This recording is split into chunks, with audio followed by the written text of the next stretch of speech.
loves you. And I mean, he's a Libra. We don't lie, you know?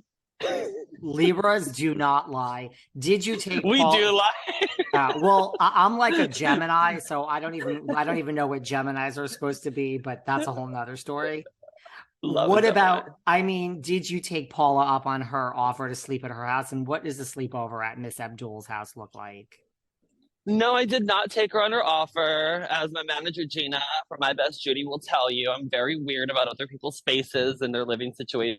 I'm such a weirdo like that. But she invited Kara Cunningham, who's one of my best friends, and I to go have a sleepover at her house. And I was just like, I can't do that. But she also was on my season for Drag Race. So she knows about Adore, and she writes me on my birthday and stuff and like tells me how proud she is of me. And that's super sweet. We love that. We love that. Hmm. Do you think that, like you said, like the social media stuff that you faced and like Simon's harsh comments, like, did you internalize that? I mean, look at you, like you said, you were only like 15, 16. Like, did you say, I understand this is all going to make me tougher? Or did Simon's words and all this other social media stuff like kind of get to you at that time? Well, the bigger picture was always something that was like implicated in my mind as a kid, like super young. Like I was always like looking at the bigger picture of everything. And I'm like, I don't know what it was. It just was instilled in my brain as a small child. I'm like, there's something bigger to this experience. Like I even knew that at the time. So I'm like, you're getting invited to like these cool talk shows like Ellen and like doing these cool things like doing the Rosie O'Donnell cruise and like these are opportunities that are going to help you with your future. I was only a teenager, so like after that experience, I was just like, it's gonna make me tougher for like the future to come. So I already knew back then, even like just take it on the fucking chin, girl, and like buy a new one when you have enough money for plastic surgery. Seriously. Well, I was going to say that's like a really good, because not everyone's there. A lot of people that like enter the public eye go down that dark, hole of like, reading the comments and like letting it affect them until they come out the other side. So that's kind of good that you have that like bigger picture in mind the whole time. Yeah, for sure. But that's the problem though. Like even now, like it's so hard for you to not read the comments. But when I tell you I don't read the comments, like, bro, like if you don't have a blue check and if I don't recognize your main picture, like I don't know you, like I'm not really reading what you're saying because that I really, really will like fixate on that. Like one negative comment. Still, it's weird. Totally. No, I'm like the same way. You just learn to like just step away and don't read unless you see a blue check or the person. I totally get it. do you, Mm. do you think, because like to me as a self-respecting gay man, and maybe I'm just reading too much into it and being too serious, but like when this happened, because listen, I watched Idol that season. No shade, but this was back in the day when people actually watched American Idol.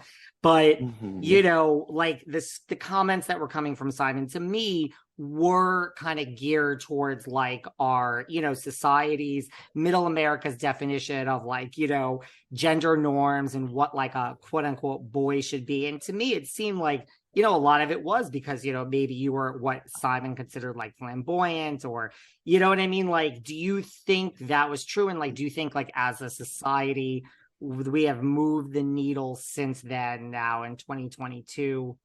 Yeah, that's pretty much my question. I think because we moved the needle so forward that we shouldn't like harp on what the times were, but we should in a way, just so that like the generation below us understands where we were as a society. Like it wasn't always like this whole like, level-headed understanding agreement with a blanket of gender. It's like we didn't have a language like that back then. So it's like even somebody like me who like grew up like super gender non-conforming, like I thought I was being passable, like like that was like my whole like I was a super drag king on American Idol. So it's like I I looked at it as like whatever. Like I already grew up with the thick skin, having like my family members like keep it real with me, and like growing up in like a predominantly like super masculine Mexican American family. Like I took it on the chin, but like it's important to let the kids know that like not we paved the way, because I don't think of it like that, but it's like, girl, there's like a lot that we had to do to even have semi representation, like on television. Totally. And I mean, it's almost like two things. One, would these comments even come from like a Simon if you auditioned on the show and he were there today? No way. Absolutely not. I mean, that's what I think. And two, like in a way, why in 2020 do we even still care? You know what I mean? Why are people still so concerned with pronouns? And you know, why are people so still concerned with trying to fit someone in a box, really? I think when it comes to people being like super anal and like super sensitive about stuff like that now, that not to get super political, but like that had a lot to do with 2016 and like people like being like, we're not going to take it. We're going to stand our ground. We're going to have vocabulary and language for this now. And we're all going to like be like these individuals. So it's like, we kind of like had that divide when that like that whole presidency was happening. So I feel like that kind of like, that's when the shift in culture kind of like changed everything with that. That makes a lot of sense. Well, Yeah. you mentioned Rosie O'Donnell. I mean, right. So there you are. You're on Idol. Your first job post Idol is to work with Rosie on the infamous Rosie cruises. How did that come Mhm. about? I mean, like, did you just pick up the phone and is it Rosie O'Donnell on the other end of the line? Like literally.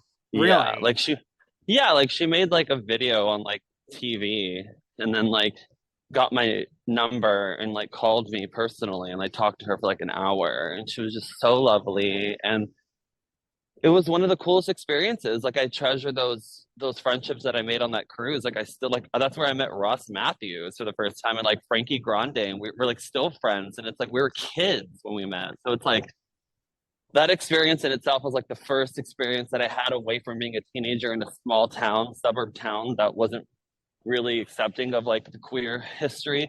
It was a bunch of us young kids on this fucking cruise that was just like so queer and like queer family friendly. And it was just like a really neat experience to have with my cousin at the time. I loved it. Picturing you and Frankie and Ross Matthews on a Rosie cruise, like this is like my like gay dream come true right here. Oh, baby, Cyndi Lauper. Like I'm over here like singing with Cyndi Lauper in the like blues lounge. Like it was so fun. Like and I was like 18 years old. It was I'll never forget it. Oh my God. And is like Rosie on this cruise? Is she there too? Like she walks around and she's there, or she's not even there? Oh yeah, Rosie's there. Like we spent most of the time in her room. Like well like she had not a room, she had like a suite, like a whole like it was like a bunch of rooms in this like big ass thing and it was just like a bunch of us just like talking about their experiences and like just funny like times about like the 80s and 90s like Cindy and Rosie like knowing each other and stuff like that. It was just like cool stories. It was like really neat to listen to all of that. Is there like one story that sticks out from Rosie, or just like some advice you got from her from this cruise that just kind of sticks with you? One story that sticks out was when like the cruise was like going through like these crazy choppy waters and like everybody thought it was gonna like tip over and they were all gonna die. And they're like, "Where's Cindy? Where's Cindy?" And like they looked under the bunk, and like Cindy has like a bottle of tequila. And she's like, "You guys are all a bunch of pussies." And she like took the shot under the bunk bed, and I was like, "That's so punk rock. I love her."